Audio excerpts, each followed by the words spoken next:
Bienvenue dans le podcast Au cœur des émotions. Je suis Virginie de Douce Essence, coach et formatrice en développement personnel et dans l'entrepreneuriat depuis 5 ans. Autant vous dire que le tsunami émotionnel, les montagnes russes, je connais bien.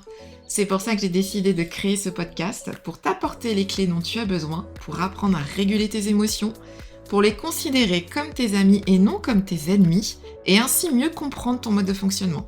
Si tu recherches des astuces pour mieux comprendre et apprivoiser tes émotions, tu es au bon endroit. Alors installe-toi confortablement et profite de ce moment rien que pour toi.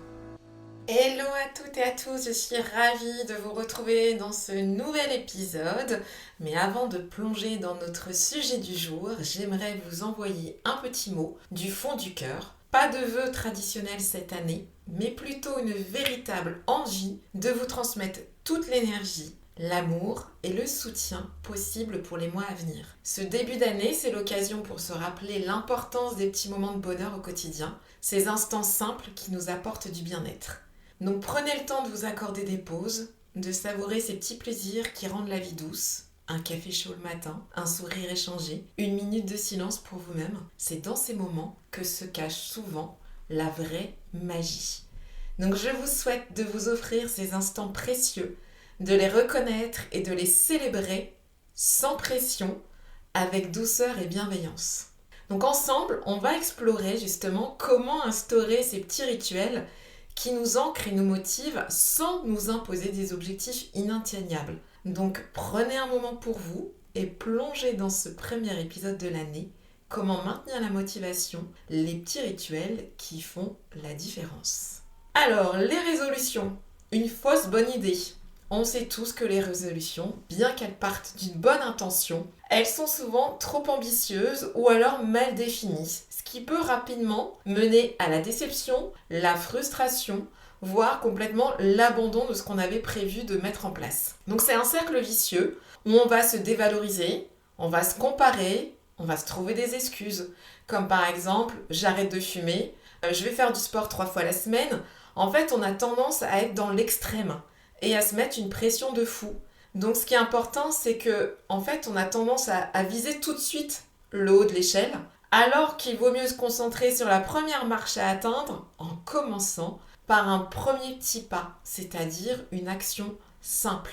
Donc ça, c'était le point par rapport aux résolutions. Et il y a aussi pour moi, je pense, en tout cas c'est mon point de vue, ce côté aussi pression sociale, où on a tendance à nous pousser souvent à prendre des engagements qui ne sont pas vraiment alignés avec nos besoins ou notre réalité. Et donc c'est aussi d'apprendre à se détacher de ce poids et de s'entourer de personnes qui évoluent à leur rythme, qui nous correspondent, qui sont dans l'authenticité.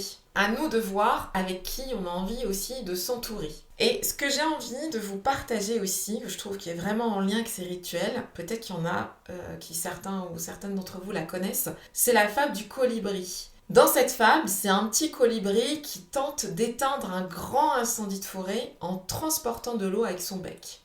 Et quand les autres animaux lui disent qu'il n'y arrivera pas seul, il répond simplement « Je fais ma part ». Et je trouve que ça va vraiment avec les rituels. Les petits gestes ont de grands impacts. Les rituels qui peuvent nous paraître insignifiants peuvent avoir un impact important sur notre bien-être, mais à long terme. Comme le colibri, pour moi, chaque petit geste compte. Même si les résultats ne sont pas immédiats, le fait d'être dans la régularité des petits rituels, ça fait faire vraiment une différence. Et donc c'est pour ça que j'ai envie de vous parler de rituels. Mais qu'est-ce qu'un rituel ? Un rituel, c'est une action qui est répétée régulièrement, une action qui est simple, ça c'est important, simple, et qui est réalisable et qui s'intègre facilement dans notre quotidien. Je vais vous donner des exemples concrets, très simples. Par exemple, boire un verre d'eau au réveil, c'est ce qu'on a mis en place avec mon conjoint là depuis plusieurs jours. On a rajouté une cuillère à soupe de vinaigre de cidre pour baisser l'indice glycémique. Bon, je vous cache pas que c'est pas super bon, mais pour l'instant, on tient avec ce verre d'eau et ça nous permet aussi de boire ce verre d'eau à jeun, ce qu'on ne faisait pas. Ça, voilà, c'est un petit rituel qu'on est en train de mettre en place et qu'on est en train d'ancrer progressivement, puisque vous savez, je l'ai déjà dit, mais pour qu'une habitude s'ancre, il faut au minimum 21 jours. Et ça devient après un automatisme. J'ai moi aussi des petits rituels, par exemple, j'en avais aussi déjà parlé. Et par contre, à cette période, ça peut être aussi utile pour plusieurs d'entre vous. On sait qu'il y a beaucoup de virus, gastro, grippe, les rhumes. Et moi, je sais qu'à cette période-là, à partir de novembre, tous les jours, j'ai ma petite fiole de Ravinsara en huile essentielle que je mets à l'intérieur de mes poignets, une goutte dans chaque poignet, que je frotte. Et j'adore en plus cette odeur, je trouve que voilà, ça sent très très bon. Et ça me permet de me protéger justement de tout ce qui est virus, gastro, tous les virus qu'on a justement à cette période-là. Ça, c'est un rituel que je fais au quotidien. Il y a d'autres aussi rituels comme écrire une pensée positive ou une affirmation ou une phrase qui vient de vous, qui résonne en vous. Par exemple, j'étais en coaching hier avec une cliente et justement, on a noté, on peut appeler ça des mantras. J'ai noté 2 mantras qu'elle a dit et que je trouve très intéressant et qu'elle va se répéter quotidiennement. Et je vais vous la partager parce que ça peut aussi résonner pour certains ou certaines d'entre vous. Prendre le temps pour ce qui est utile. Voilà, ça c'est une phrase qu'elle va se répéter. Et il y en a une autre aussi, c'est cela ne m'appartient pas. Ça, c'est voilà des petits rituels, des phrases qui sont impactantes, on s'en rend pas compte parce que c'est surtout les phrases qui viennent de vous, qui résonnent en vous.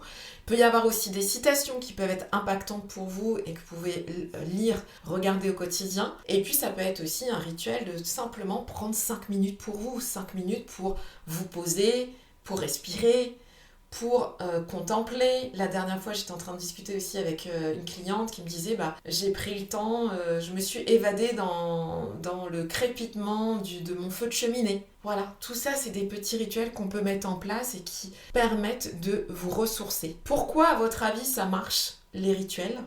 Parce qu'ils sont petits, ils sont simples et ils sont réguliers. Et en fait, ils ne demandent pas un effort monumental et ils sont beaucoup plus faciles à maintenir. C'est pour ça que moi je crois beaucoup aux rituels. Et comment on peut faire justement pour maintenir ces rituels quand on a des moments de chaos, quand la vie est un peu dure avec nous, quand c'est compliqué ? Parce que oui, il y a des périodes où la vie elle est imprévisible, il y a des choses qui n'étaient pas prévues, des changements aussi sur lesquels des fois on est obligé de s'adapter. Et c'est important de reconnaître ces moments et de se préparer à les gérer. Pour s'adapter surtout sans culpabiliser. Ce qui est vraiment important, c'est de ne pas se juger durement si on doit modifier ou interrompre un rituel. La flexibilité, ça fait partie aussi de la clé pour maintenir la motivation. Effectivement, si là vous faites le bilan de votre journée et vous dites là j'ai mis en place aucun de mes rituels, mes petits rituels, c'est ok. C'est que là vous n'avez pas eu le temps ou c'était pas le moment. Mais ce qui est important, c'est de se poser et de prendre le temps de s'en rendre compte. Si je prends ce recul pour m'en rendre compte, eh bien demain, je vais pouvoir agir pour remettre en place un petit rituel. Celui que je veux, qui je sais va me faire du bien à ce moment-là. Donc créer des micro-rituels, c'est vraiment quand le temps ou l'énergie manque, les micro-rituels, comme une simple respiration profonde, peut vraiment suffire pour garder cette continuité. Et puis, ce qui est important aussi, c'est de s'appuyer sur des ancres. Les ancres, moi j'appelle ça des ancrages. En fait, les ancres, c'est des petites actions ou des pensées qui vous ramènent à vos rituels, même dans les moments un peu chaotiques. Par exemple, un mantra ou une image apaisante peut aider à vous recentrer rapidement. Moi, je sais que au niveau de mon bureau, j'ai un tableau où j'ai des phrases qui sont notées, que je vais vous partager. Je suis responsable.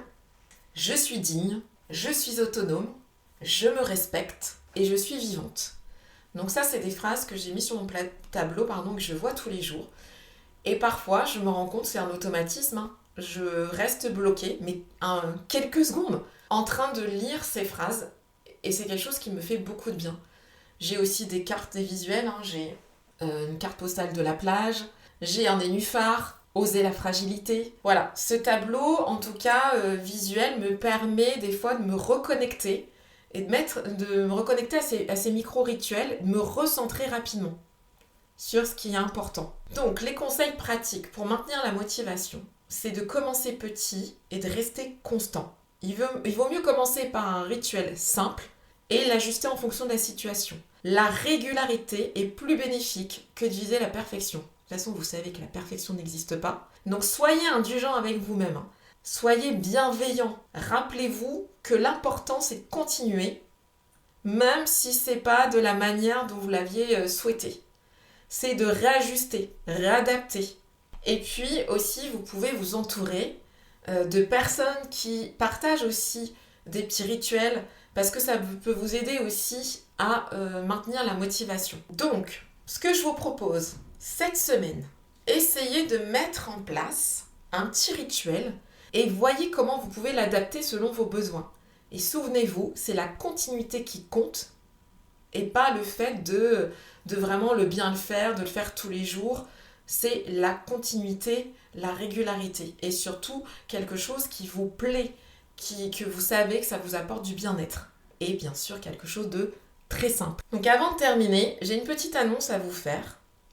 Parce que suite à une demande d'une cliente, et je me suis dit que c'était plutôt en lien avec ce podcast, je prévois de lancer un atelier Vision Board d'une durée d'1h30. Cet atelier, ça va vous aider à créer votre outil de visualisation pour clarifier vos projets, vos actions et construire des rituels qui vous motivent au quotidien. Donc cet atelier, qu'il soit en présentiel ou en visio, ça sera un moment pour vous recentrer, poser vos intentions et repartir avec un support concret pour l'année. Donc si ça vous intéresse, envoyez-moi un message ou répondez au sondage que je vais publier sur les réseaux. Et en fonction de vos retours, je fixerai une date et je vous enverrai toutes les informations. Donc j'ai vraiment hâte de pouvoir mettre en place cet atelier qui va être, vous allez voir, inspirant. J'en profite au passage pour remercier Joséphine et Jessica qui m'ont inspirée pour ce sujet sur la motivation et les rituels. Merci de m'avoir écouté. Si cet épisode vous a été utile, je vous invite vraiment à le partager et à me faire part de vos rituels. J'adore savoir ce que vous mettez en place.